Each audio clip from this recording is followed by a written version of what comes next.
10th +2க்கு பிறகு உயர்கல்வியை படிக்கிறது முக்கியம் இல்லை. ஆனால் படிக்கும்போதே 100% வேலைவாய்ப்பு உள்ள இந்த கோர்ஸை செலக்ட் பண்ணி படிக்கிறது தான் ரொம்ப முக்கியம். நான் படித்து வேலைக்கு போய் கார் பங்களான்னு வாங்கி செட்டில் ஆகாட்டாலும் பரவாயில்ல, எங்கள் அப்பா அம்மா பட்ட கடனை முதல்ல அடைக்கணும், அப்படி ஒரு சூழ்நிலையில் நீங்கள் இருந்தீங்கன்னாக்க உயர்கல்விங்கிற பேரில் வழக்கமான ஒரு கோர்ஸை படிக்காமல் எந்த உயர்கல்வியை படித்தா படிக்கும்போதே நல்ல சம்பளத்தில் வேலை கிடைக்குதோ அந்த உயர்கல்வியை தெளிவாக தெரிஞ்சு தேர்ந்தெடுத்து படிங்க. அதாவது இந்த உயர்கல்வியை படிக்கும்போதே மாதம் 20,000 ரூபாய் ஸ்டைஃபண்டு, படித்து முடிச்சது லட்சத்தில் சம்பளம். ஒரு துறையில் இல்லை, பல துறைகளில் வேலை, அதுவும் சேஃப்டி ஆஃபீஸர் அப்படிங்கிற கௌரவமான வேலை.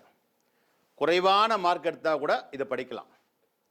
அதாவது வெளிநாட்டில் போய் வேலை பார்க்கணுன்னு ஆசைப்பட்றாங்கல்ல, அவங்களுக்கு ஃபேமிலியோடு போகிறதுக்கு ஃப்ரீ விசா. இவ்வளவு சிறப்பம்சம் உள்ளது தான் இந்த சேஃப்டி மேனேஜ்மெண்ட் அப்படிங்கிற ஒரு உயர்கல்வி. இந்த சேஃப்டி மேனேஜ்மெண்ட் படிப்பை பற்றி நீங்கள் வேணும்னாக்க ஃபாரினில் இருக்கவங்ககிட்ட கேட்டு பாருங்கள். இன்றைக்கி நீங்கள் செலக்ட் பண்ணுற இந்த உயர்கல்வி தான் நாளைக்கு உங்களுக்கு ஒரு உயர்வான வாழ்க்கையை தரும். இப்படி இதை பற்றி இன்னும் டீட்டெயில்ஸ் உங்களுக்கு தெரிஞ்சுக்க ஆசைப்பட்டீங்கன்னாக்க கீழே இருக்கிற ஃபோன் நம்பரை கான்டாக்ட் பண்ணி நீங்கள் தெளிவாக கேளுங்க. காலத்துக்கேற்ற கல்வி தான் நம்மளை காப்பாற்றும். All the best.